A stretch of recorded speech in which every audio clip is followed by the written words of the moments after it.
ये देखिए भैया हैं, ये बहुत दूर से आए थे। इनका गला देखिए आप, इनका पूरा गला कटा हुआ है। और ये देखो पूरा गला आपको कटा हुआ इनका दिख रहा होगा। और बहुत दूर से आए थे ये भैया। मैं भी आपको इनके बारे में बताऊंगी। जय श्री कृष्णा सभी बहन भाइयों के लिए। कैसे हो आप सब? भगवान की कृपा से सब बहुत अच्छे होंगे। मैं भी ठीक हूँ। स्वागत है आपका आपके यूट्यूब चैनल सरिता राघव में। तो जिन बहन भाइयों ने अभी तक चैनल को सब्सक्राइब नहीं किया है तो प्लीज़ वो पहले चैनल को सब्सक्राइब करें, लाइक करें और शेयर करें और कमेंट करना तो बिल्कुल ना भूलें। तो ये देखो मेरे हस्बैंड, आज मैंने इनका खाना थोड़ा सा लेट कर दिया है क्योंकि बच्चों को पहले तैयार करके स्कूल भेजा। तो मैंने आज इनको 7 बजे खाना दिया है। ये देखो, बोलना है कुछ आपको भी? बोलेंगे? आज जगह पड़े हैं, आराम से लेटे हुए हैं। मैं कभी भी इनके लिए कपड़े वगैरह नहीं पहनाती हूँ गर्मी की वजह से, क्योंकि गर्मी ही इतनी ज़्यादा हो रही है, बहुत ज़्यादा गर्मी हो रही है। तो हमेशा मैं सिर्फ अपने देखो दुपट्टे से ही ना लपेट के रखती हूँ, बस एक दुपट्टे से ढके रहते हैं ये, क्योंकि डायरेक्ट हवा लगेगी वो भी इनके लिए नुकसान करेगी। तो सिर्फ अपने दुपट्टे से ही ढक के रखती हूँ मैं इनको, कपड़े नहीं पहनाती हूँ। जिस दिन मौसम थोड़ा सा वैसा लगता है ना कि ठीक है, थोड़ी सी ठंडी सी है, तो मैंने उस दिन कपड़े पहना देती हूँ। बाकी मेरे दुपट्टे से ही रहते हैं ये पूरे दिन ढके हुए, ऐसे ही कपड़े भी नहीं पहनाती गर्मी की वजह से, क्योंकि ये गर्मी में बहुत ज़्यादा परेशान हो जाते हैं, है ना? बोलना है आपको? तो मुझे गर्मी लगती है बहुत ज़्यादा, गर्मी लगती है ना? गर्मी लगती है, बोलोगे? बोलना है? नहीं बोलोगे? बोलो कुछ, अरे बोल दो, बोल दो। देख तो ऐसे रहेगा, बोलोगे? बोलना है? नहीं बोलना।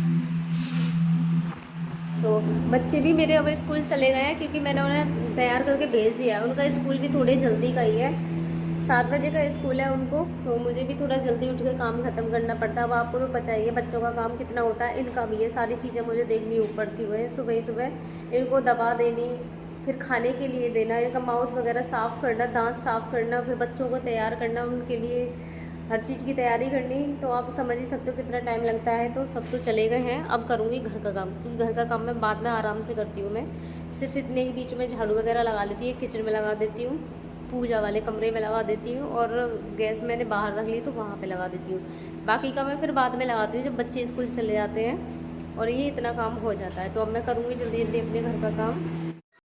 एक भैया हैं जो यूट्यूब फैमिली से मेरे हस्बैंड को देखने आए हैं, तो उससे पहले मैंने दीदी को अपने पास बुला लिया था। ये दीदी है मेरी, और ये वाले भैया हैं जो यूट्यूब से देखने के लिए इनको आए हैं। इन्होंने बताया था कि सिस्टर मैं खुद ऐसी कंडीशन में रह चुका हूँ, तो मैं समझ सकता हूँ। कह रहे थे कि इन भैया को इस समय कितना दर्द हो रहा होगा। और जिस समय मैंने इनको देखा, इनकी मैंने वीडियो देखी थी, तो ये कह रहे थे, मुझे मतलब मेरे आंखों से आंसू नहीं रुक रहे थे बिल्कुल भी, और मुझे इनका दर्द देखा नहीं जा रहा था बिल्कुल भी।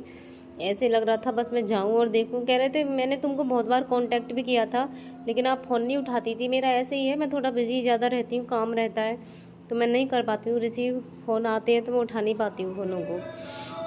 तो ये कह रहे थे 2 दिन पहले ही फिर मैंने इनका फ़ोन रिसीव कर पाया था जब बात हुई थी। तो ये आए हैं देखने के लिए, अब ये जा रहे हैं। जो ऐसी समस्या से गुजर चुका होता है उन्हें ज़्यादा पता होती है कि प्रॉब्लम क्या होती है, समस्याएं क्या होती हैं, उन्होंने देखी है, तो वो भी समझते हैं कि दर्द क्या होता है और कितनी परेशानियां होती हैं घर वालों पे। तो अब ये जा रहे हैं अपने घर। तो दीदी ये हैं, ये भैया भी हैं, सब उन्हें छोड़ने के लिए आए हैं।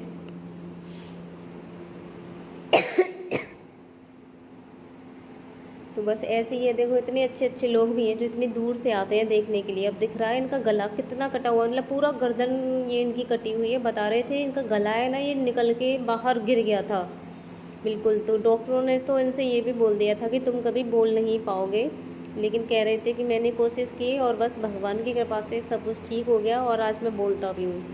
तो भैया पहले से बिल्कुल ठीक हैं, और देखो देखने भी आए हैं। तो बस ऐसे ही है, इतने अच्छे लोग भी हैं। तो इतने अच्छे अच्छे मेरे बहन भाई भी हैं जो देखो यूट्यूब फैमिली से थे और इतनी दूर से मेरे हस्बैंड से मिलने के लिए आए हैं। तो अच्छा तो लगता ही है जब इतनी दूर से कोई मिलने के लिए आए, वो भी जब जानता ना हो। तो वो इतनी दूर से मिलने के लिए आए थे, और इतनी दूर से भी क्या, वो मेरे गांव की तरफ से थे, और उन्हें ये बात पता भी नहीं था कि मैं उनकी ही गांव के पड़ोस से हूँ।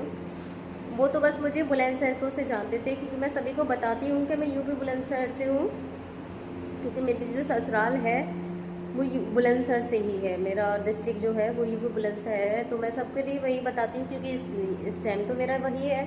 लेकिन वो मेरे मायके की तरफ से थे। जब मैंने उनसे पूछा कि भैया आप कहाँ से आए हो, दीदी ने भी पूछा था, तो उन्होंने बोला कि मैं छटारी से हूँ, जो कि मेरे गांव से थोड़ी ही दूर है। मेरे गांव से अगर कोई भी सामान वगैरह, मेरे खेती होती है, आप सबको पता है, मेरे घर से किसान है सभी, तो जो भी अनाज वगैरह होता है ना, सब छतारी मंडी के लिए बेचने के लिए जाते हैं। तो वो वहीं से थे, मेरे गांव से 8-10 किलोमीटर, 10 किलोमीटर भी नहीं है, ऐसे होगा 8 किलोमीटर के समथिंग है। तो वो वहाँ से थे।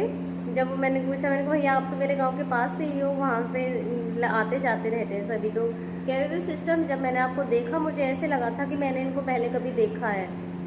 तो हो सकता है क्योंकि कॉलेज वगैरह पढ़ने जाते थे, उन्होंने देखा होगा शायद कभी, ऐसे कभी कभी लगता है चेहरे को देख के, बेशक हमने ना देखा हो, कभी एक दो बार ऐसे हो जाता है, तो लगता है कि शायद हमने इनको पहले कभी देखा है। तो उन्होंने शायद देखा होगा कि बाज़ार भी सेम है वहाँ का। तो देखो मेरे ही गांव की तरफ से थे, और उन्होंने पता नहीं था। मैंने कहा मैं तो भैया देख लो बिल्कुल आपकी ही बहन निकली, आपके ही गांव के पास से। तो कह रहे थे हाँ सिस्टर जैसे भी है मेरी, तो बस यही दुख देख के आया था, मुझे नहीं पता था आप मेरे यहाँ से हो। मैंने तो ये देखा था कि आप बुलंदशहर से हो, और भैया का दुख मुझे देखा नहीं गया, तो मैं बस आया हूँ। तो बस ऐसे ही है। और अपनी बहन के लिए विदा भी दे के गए थे वो ऐसे ही है बस। तो बस भगवान सबके लिए, मेरे जो फैमिली है वो बहुत ज़्यादा अच्छी है, बस ऐसे ही है, हर तरीके से मुझे सपोर्ट कर रही है। तो बस इसी तरीके से सपोर्ट करते रहें और अपना आशीर्वाद बनाते रहें, और अपनी इस बहन के हस्बैंड को दुआ करें, हस्बैंड के लिए दुआ करें कि वो भी बहुत जल्दी से जल्दी ठीक हो जाएं। धन्यवाद आप सभी बहन भाइयों के।